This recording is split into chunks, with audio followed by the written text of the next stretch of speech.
Or what level engagement, I guess, is the question as well. Right. Was it one officer who got up there and the guy or did they just arrive on told the the guy scene to stop, or and was already it happened? multiple or whatever, something, yeah.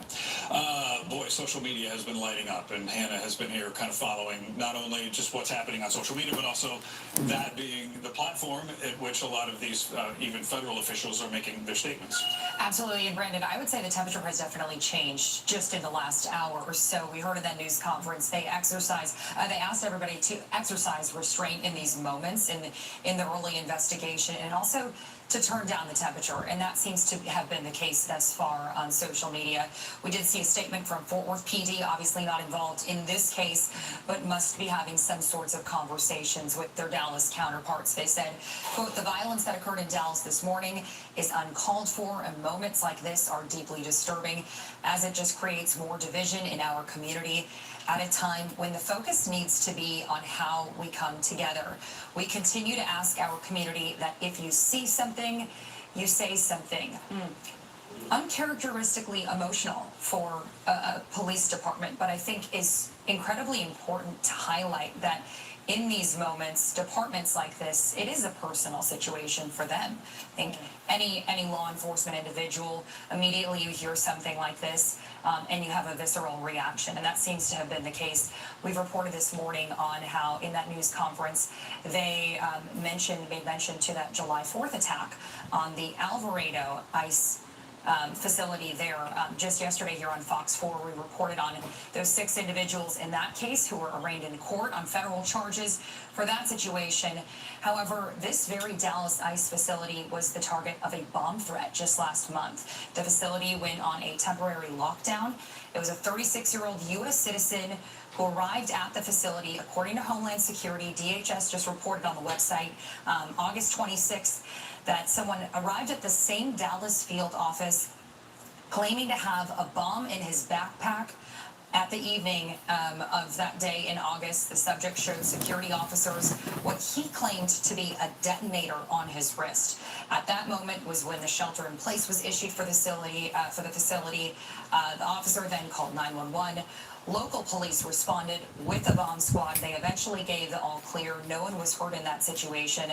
However, for this field office, this type of violence, these types of threats are unfortunately all too common in recent months. Well, knowing that took place, I mean, that was what you said, less than a month ago? It was August 26th. Okay, so they already were on heightened alert.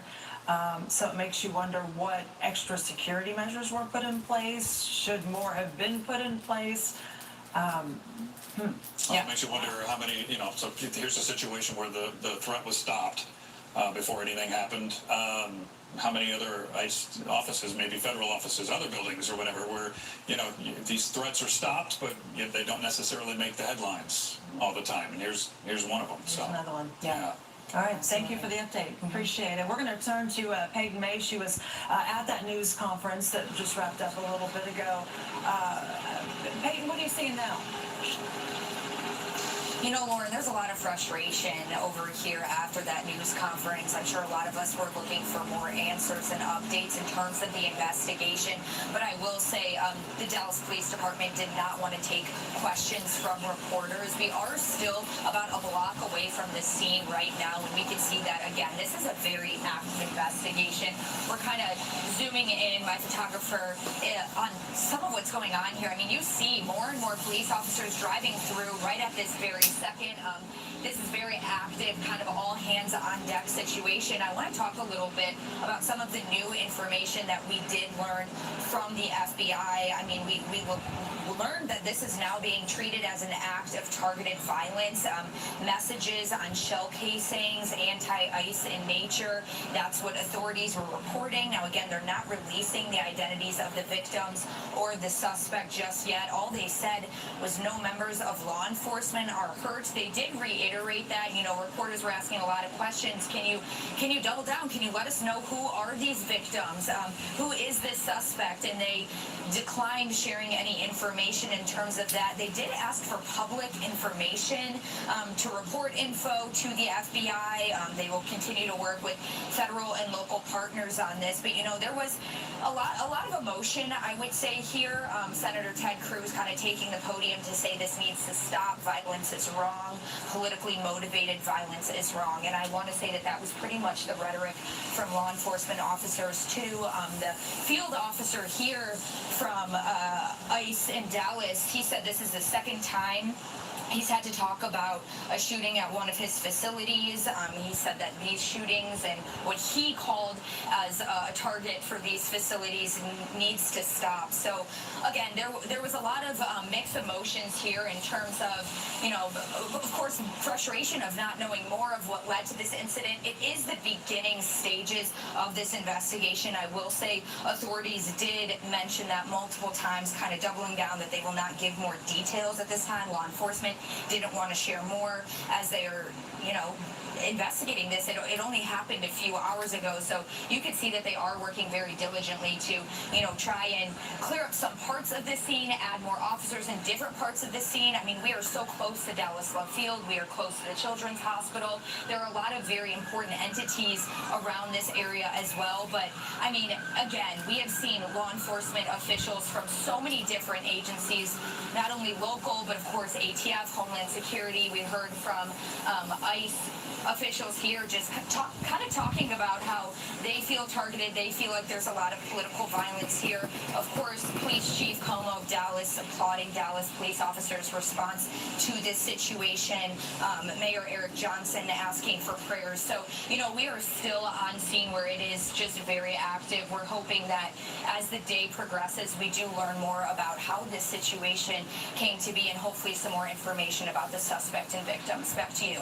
All right, Peyton, thank you very much. Watching while Peyton was talking and them really carefully, almost like 5, 6 officers there, really scouring the roof of that immigration law office building right now, looking for any more evidence. So clearly that's an active scene still. Yeah, we just a little bit ago had a news conference where they were able to answer a lot of the questions in this, and we're going to kind of go back to that, play that again, so we kind of get an update. Let me start off by saying that I'm a person who believes very, very strongly in the power of prayer, and that prayer changes things. And so I'm going to ask everyone, please join me in praying for the families, the folks who lost their lives today. Pray for the speedy recovery for those who are hurt and were injured in what happened today.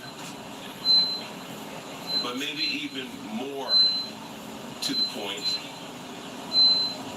we're a country and a city that needs prayer. So I'm going to ask you all to join me also in praying for this city, that we can come together at a time like this, and that we can be there for one another the way we always have in times like this, to support one another, help us all get through this very difficult time, not just in our city, but in our country. And that's why I'd ask you to pray for our nation. There's a lot going on right now in our country. A lot of it's confusing. It's a scary time. I've got children. I've got 3 young children, and I'm here to tell you that it is challenging to explain to them what's going on in our country right now. But I said before, and I'll say it again, I believe in the power of prayer to change things, and it can change the hearts of people. It can change this country. It can change this city. So please pray for everyone who's affected by today's tragedy. I also want to say thank you to the Dallas Police Department, and say thank you to the Dallas Sheriff's Department, Dallas County Sheriff's Department, Texas Department of Public Safety, and all of our various federal law enforcement partners who acted so quickly today to make sure that today's tragedy wasn't worse than what it was. So on behalf of the city of Dallas, I want to say thank you to all of you. And you're going to hear from some of those folks later, but I wanted to let you know that we appreciate what you all do, not just today, but every day to help keep us all safe. And lastly, and this is really important, I would ask all of you, all the city of Dallas residents who can hear me right now, let's be patient, let's remain calm, and let's let our law enforcement partners, our police department, do their job. This is an active investigation. There's still a lot of unanswered questions. And I want to encourage all of you to exercise a little bit of restraint and allow them to do their job to help make sure this continues to be a safe city and that they can help us figure out what happened here today. But with that, I want to say, again, thank you to all the folks who came out this morning from our law enforcement community. I'll turn it over to our police chief, Daniel Como, to speak a little bit more directly to the investigation itself. And with that, Chief Como, thank you. Thank you, Mayor. Today at approximately 6:40 a.m., we received a assist the officer call. We responded to the call, got to the scene, and we later learned that we had 4 individuals that were shot, 2 of them deceased, including the shooter. The DPD was able to locate the shooter who was deceased. We're going to be working this investigation shoulder to shoulder with our federal partners. The FBI is on scene, and right now I'm going to introduce you to the SAC of the Dallas Field Division, FBI Joe Rumrock. Yeah, good morning. My name is Joe Rothrock. I'm the special agent in charge of the Dallas FBI Field Office. I want to first start by thanking our partners in local law enforcement, specifically the Dallas Police Department, for their quick and timely response. I can confirm at this time that the FBI is investigating this incident as an act of targeted violence. It is unfortunately just the most recent example we've seen of targeted violence, to include here in North Texas, where back on July 4th, we saw a coordinated attack carried out against an immigration detention center in Alvarado, Texas. What I can also share with you is that early evidence that we've seen from rounds that were found near the suspected shooter contain messages that are anti-ICE in nature. Again, this is just the most recent example of this type of attack. This will be a whole of government response. There will be no resource not utilized to bring all those individuals who are responsible to bring them to justice and to hold them accountable. While we're not releasing identities of any victims at this time, what I can confirm for you is no members of law enforcement were hurt during this attack. If any member of the public has information that would help the FBI's investigation, I would ask that you please report that to 1-800-CALL-FBI. Again, any piece of information will be helpful, but this will be an ongoing investigation between us, a number of federal partners, and our local partners, again, to ensure that anyone responsible is held accountable. With that, I will turn it over to my counterpart from the ICE Enforcement and Removal Office. Good morning. My name is Joshua Johnson. I'm the acting field office director for ICE Dallas. I'll be brief with my comments, but I do want to start off by saying thank you to the Dallas Police Department, Dallas FBI, HSI, CBP, ATF, and virtually every law enforcement officer in North Texas for your support. This is the second time I've had to stand in front of you and talk about a shooter at one of my facilities, and I think that the takeaway from all of this is that the rhetoric has to stop. There are people out there who are seeing what is being placed online, and they're coming and they're doing acts of violence against ICE employees. So So that's kind of all I have for today, is that it's just got to stop. It's dangerous. And people are losing their lives. Thank you. Thank you all so much for coming. We really appreciate it. Again, thank you all so much. As it was said here today, if you do have any information, reach out to 1-800-CALL-FBI.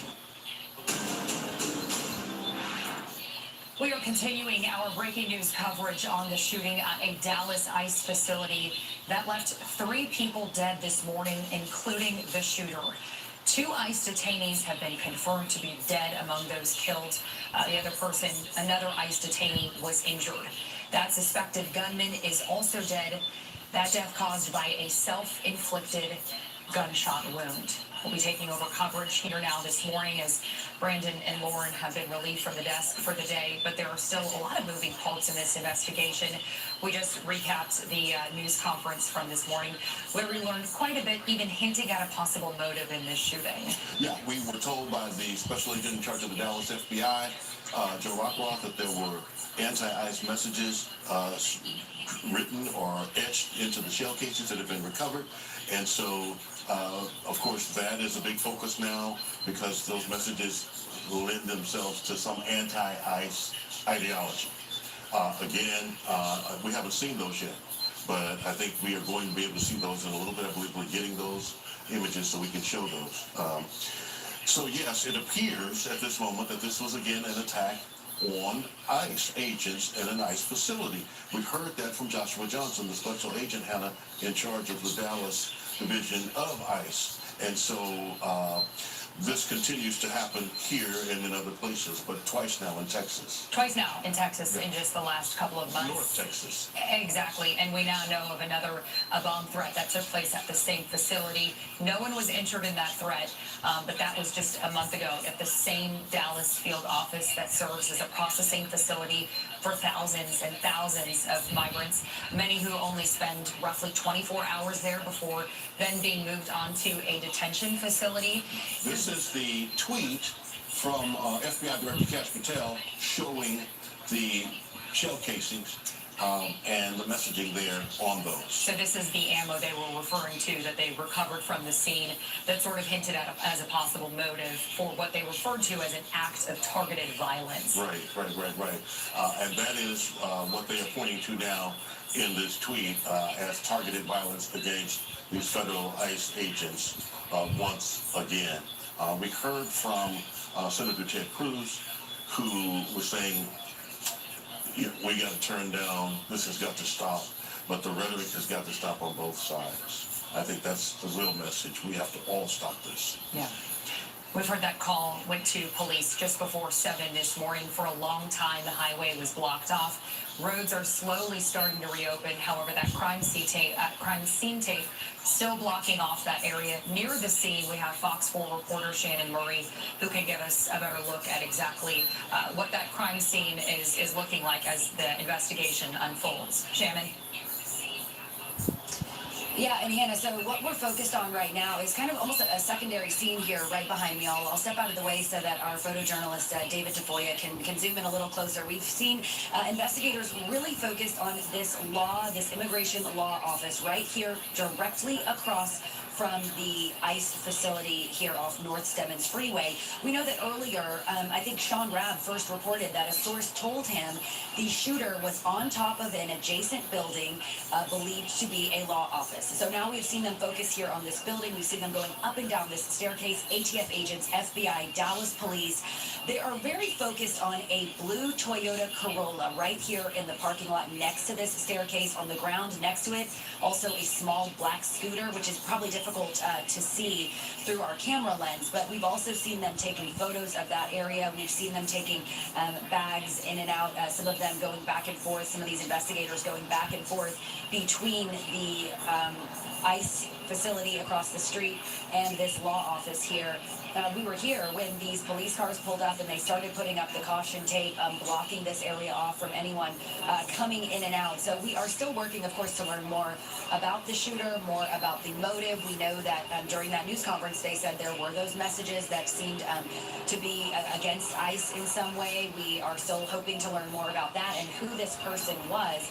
But for now, all we can see is that this is definitely a key part of their investigation, is focusing on this area. We know that shooter, that sniper, had a rifle and fired from the rooftop. 2 ICE detainees died, a third in critical condition, taken to the hospital early this morning. This shooting all happening here at the ICE facility in Dallas off Stemmons Freeway just after 6:30 this morning. So we will continue following this. We have several crews, of course, on the ground here following different scenes and covering, of course, that news conference early this morning, waiting for updates. And we will, of course, get back to you guys with any further information here on air and online. Hannah, I'll send it back to you. All right, Shannon, thank you. And we just now heard from producers. I want to make sure we get this correct. Gabby, could you repeat what you just said? 2 are dead, 2 dead. including the shooter. Including the shooter. Okay, so no update from what we heard in the news conference. Correct. I do want to talk about the ammo that was recovered at the scene. We just spoke about it. Now I'm able to see more clearly just a little bit about this investigation out at the Texas ICE facility, killing 1, wounding several others before then taking his own life, the shooter that is. FBI, DHS, and the ATF all assisting in this investigation. And now we have a better look at that ammo that authorities said they recovered from the scene. This coming from the FBI Director, Kash Patel. Yeah, and on one of the bullets there, the words anti-ICE are sketched or painted or written with a marker of some sort on one of the bullet casings. And so we heard the FBI director from the Dallas area, Special Agent in Charge Joe Rockroth, say anti-ICE messaging. It literally says anti-ICE. This, of course, lends itself to yet another attack against ICE and the whole immigration piece, what's happening. Let me say where Shannon Murray is now really the focus of this investigation. What other evidence will be on top of that building, Hannah? That's what they're going to be trying to gather now and understand, as well as, is there a vehicle? How did he get down there? What's in that vehicle? Yeah, and you know what? Painting a picture of the shooter is really that big piece that seemed to have been missing from this earliest news conference about this scenario. They didn't go as far as to say who the identification of this shooter might be, what their race might have been, whether it was, did they even confirm whether it was a man or woman at this point? We really have few details about what the shooter might have looked like or might have been motivated by, other than the ammo that was recovered from the scene. Right, and that, again, is by design. They are trying to keep undercover as much as they can until they can give us a full picture. But as you put the pieces together, what we're learning from our sources helps us know what they are doing. And let's go to Steve Noviello, who's been giving us some good information from his sources as well. Steve? Good afternoon, or good morning still to you, Sean. It's been a long morning indeed. We can tell you that preliminary reports of the shooter's identification are certainly making their rounds on the internet and across social media. We are choosing not to share that information with you until we can have a finer point put on it directly by the FBI. We generally will wait for confirmation and permission from them before we pass along such pertinent information. What we can tell you is that really the general consensus here, both from investigators and from lawmakers, you heard from Senator Cruz earlier today, is that at the heart of this, they believe, is the anti-ICE rhetoric that is happening across the country right now. That rhetoric not only about ICE, but about most things in general. You know, we're living in a society now where everybody is so polarized by even the most mundane things during the course of their day, and folks really calling on every American to have some sort of call to action to get back to the center, where we can at least agree to disagree, or at least engage in some sort of meaningful discourse, because each time we have one of these events, we really kind of move farther and farther away from the solution, which the irony here is a lot of these shooters really want to make a statement. They want to move the needle, and what happens is those needles move, but not toward here, they move, farther and farther away to both of the extremes. We can confirm for you that no members of law enforcement were hurt in this attack, and it does sound like investigators are looking for more information. They are asking anybody who may have information to contact 1-800-CALL-FBI. Again, the early evidence that we're seeing now, the rounds of ammunition that you guys have been talking about this morning with that anti-ICE rhetoric on it.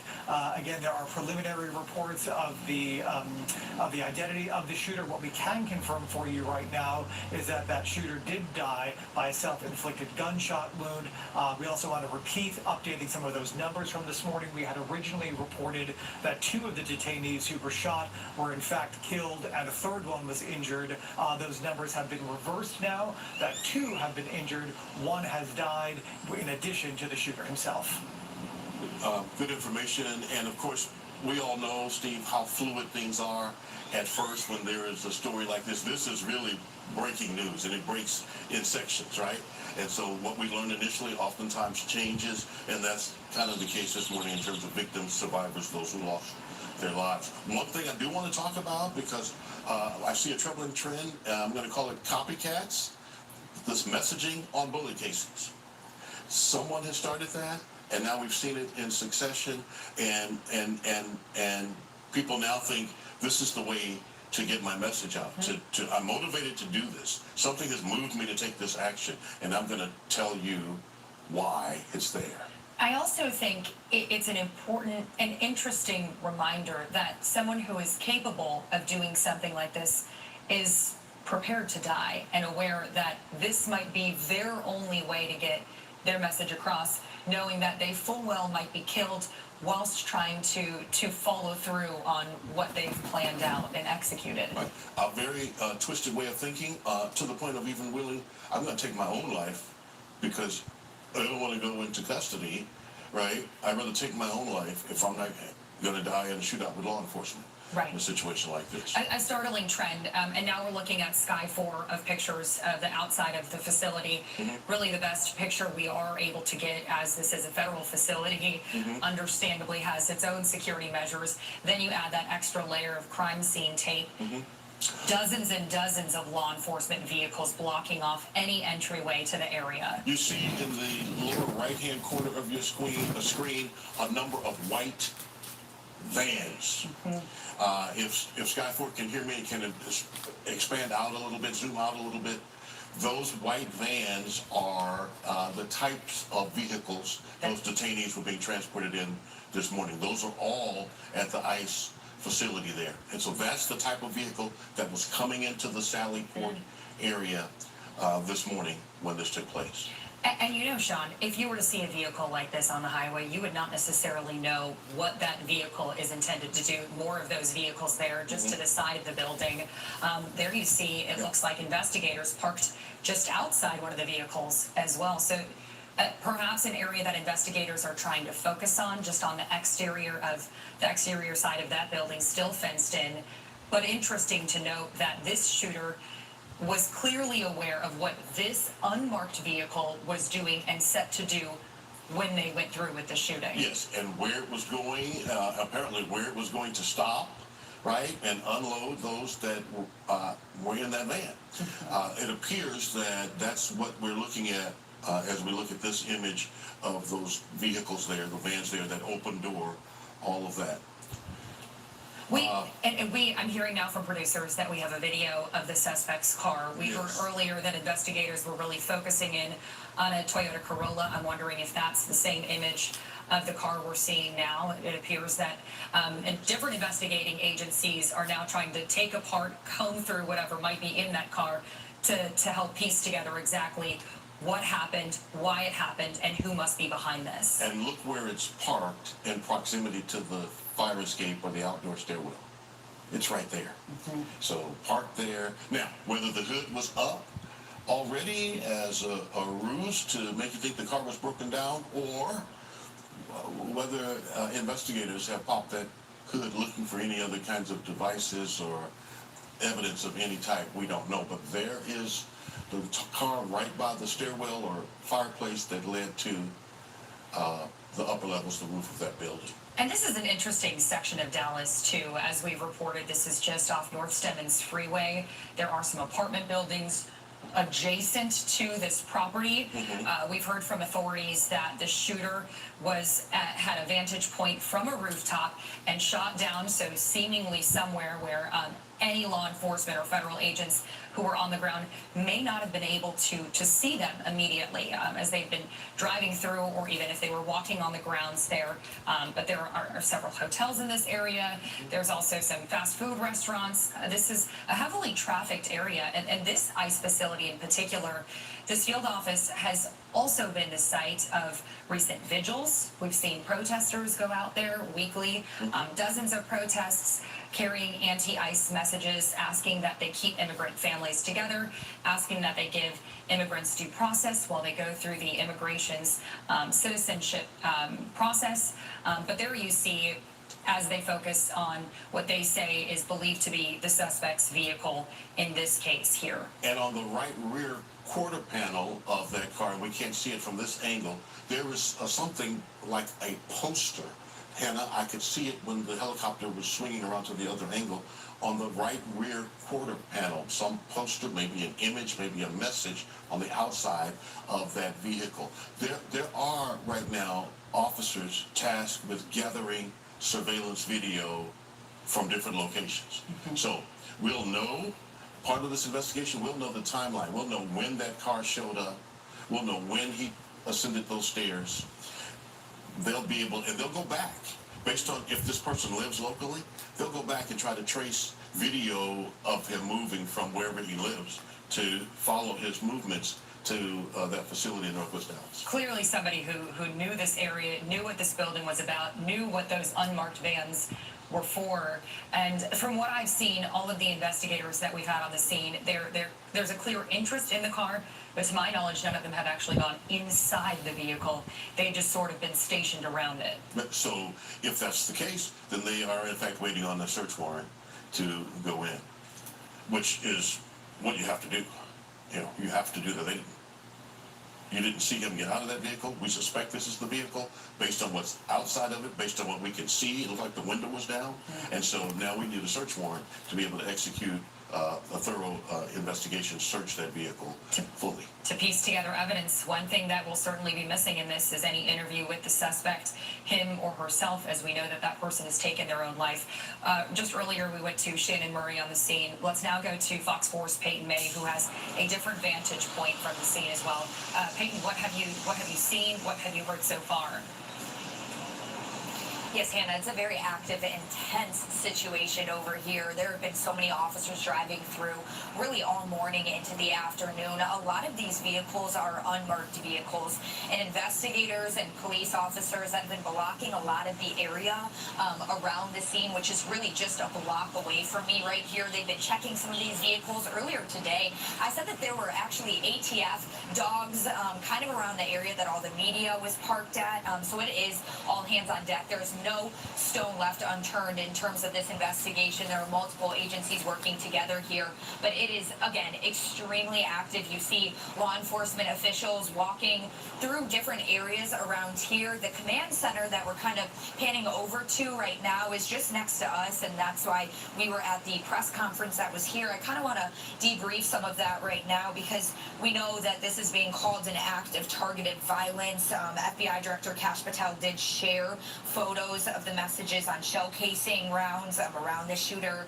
Those were anti-ICE in nature. That is from photos that he provided on X. Now, again, they are not releasing the identities of the victims of the shooter as well. All law enforcement was saying is that no law enforcement officers were injured, were hurt in this shooting. And again, they're asking for the public to report info to FBI, asking for as much information as possible because, as you mentioned, Hannah, and as we've been saying all morning, the shooter did turn the gun on themselves and did die. So they, of course, are looking for all extra information in terms of motives since they are not able to ask that shooter. Again, this was a very a sad press conference. I will say a lot of, whether it be Senator Ted Cruz, whether it be the Dallas field officer for ICE, they were talking about how political violence, they are condemning that. They were talking about violence is wrong, it needs to stop, politically motivated violence is wrong. Senator Ted Cruz actually calling out any politician using rhetoric to demonize ICE to stop doing that. This is this second press conference that the ICE Dallas field officer has had to give about a shooting in Texas. So he is again saying the shooting needs to stop. That was really the message that they wanted to say, along with, of course, Dallas Police Chief just really applauding the officers, the first responders who really are just going to be nonstop investigating this. Again, it is an active investigation. We're really seeing an inside look at a lot of the moving parts here. As we can see vehicles moving past this area that we're at right now. A lot of the reason that they said they're not giving any more information, they're not taking extra questions from law enforcement, is because it is the early stages in the investigation. As we have been talking about where Shannon is at, there are law enforcement officers kind of assessing that scene. Where we're at, a little further away, it is very active, swarming with law enforcement. So there are so many moving parts to this, and it is so early on that a lot of that information is changing. Back to you.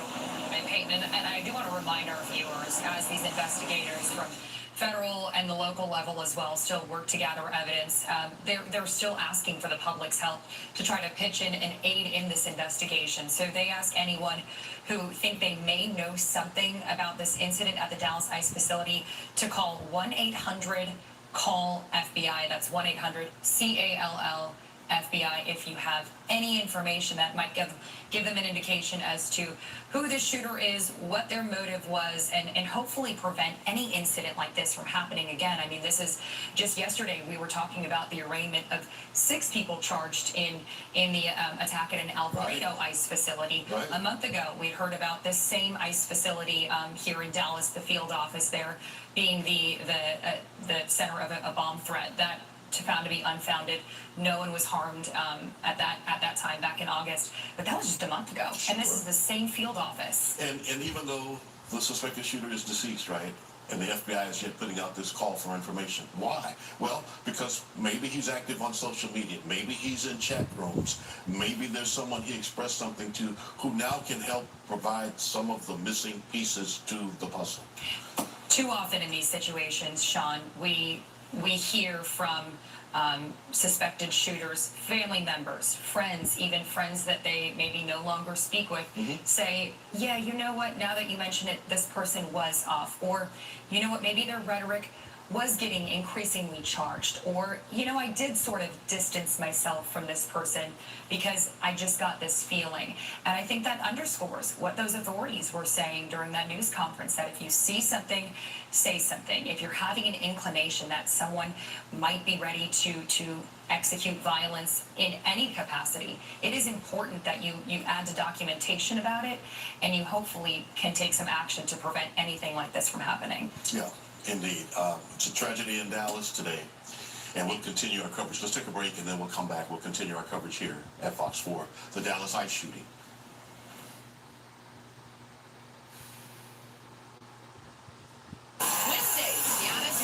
She plays a hostage negotiator. This is the sexiest hostage negotiator. Today at 1 on Fox 4. The end of breast cancer begins with us all. All right, y'all, hold on. Let me turn the TV off. The coverage has ended. Give me a second. All right. Y'all, give me 1 second. The coverage, well, the coverage hasn't ended, but it's at a point to where I can stop the coverage of it. Give me 1 second, y'all.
All right, y'all, they're showing it again, so let's see what's going on now. And that is what we have seen since these kinds of tragedies and mass shootings have been happening. Talk about, and you were talking about the memorandum of understanding, but talk more about how there is this unified response that departments work now on the same channel so they can speak to one another in a crisis. Yes. We hope that every agency has a radio system that can talk directly to each other. It's not always that happens, so then they have to go through dispatch and do relays back and forth. But the most important thing is that when the agency gets the call for assistance, that they are immediately able to go and conduct whatever they have been asked to do, especially whenever there was a shooter on a roof. They weren't sure how many. They needed to find them, and that's why they had the all call, because this is in downtown Dallas, and they needed as much help as they could to get this ended as quickly as possible.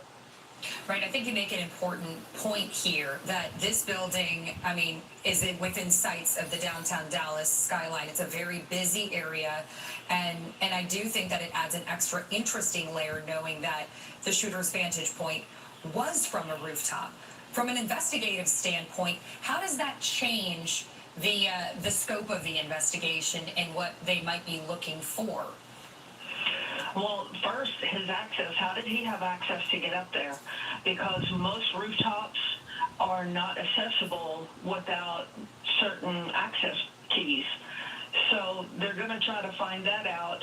And then beyond this, they're going to talk to all buildings about roof access to make sure that those accesses are closed and locked to the general public, or if it's a fire escape route, that it is known and that an alarm goes off when that door or access to the roof has been crossed. Yeah, and you know what was interesting there, Sean? I know you can't see that, Chief Torres, but we were just looking at Sky 4 live video, and it also appeared that there was some sort of mobile scooter next to the suspect's vehicle that investigators have really been zeroing in on. Is there a chance that this had maybe been planted as some sort of a getaway vehicle, or maybe even that was how the shooter accessed the area, given how busy this area is, trying to just get in there unnoticed? It's definitely something that they need to pay attention to, because when someone's trying to leave immediately, they know there's so much traffic in that particular area that they may need to go between alleyways, scoot between cars or whatever, so that they can get out more quickly. So that's definitely something that is of great interest to them. And I want to also zero out a little bit. I know this topic of immigration, it is a massive international conversation, but it's also a local conversation for Texans. I mean, the state of Texas alone has dozens of immigration processing and detention facilities.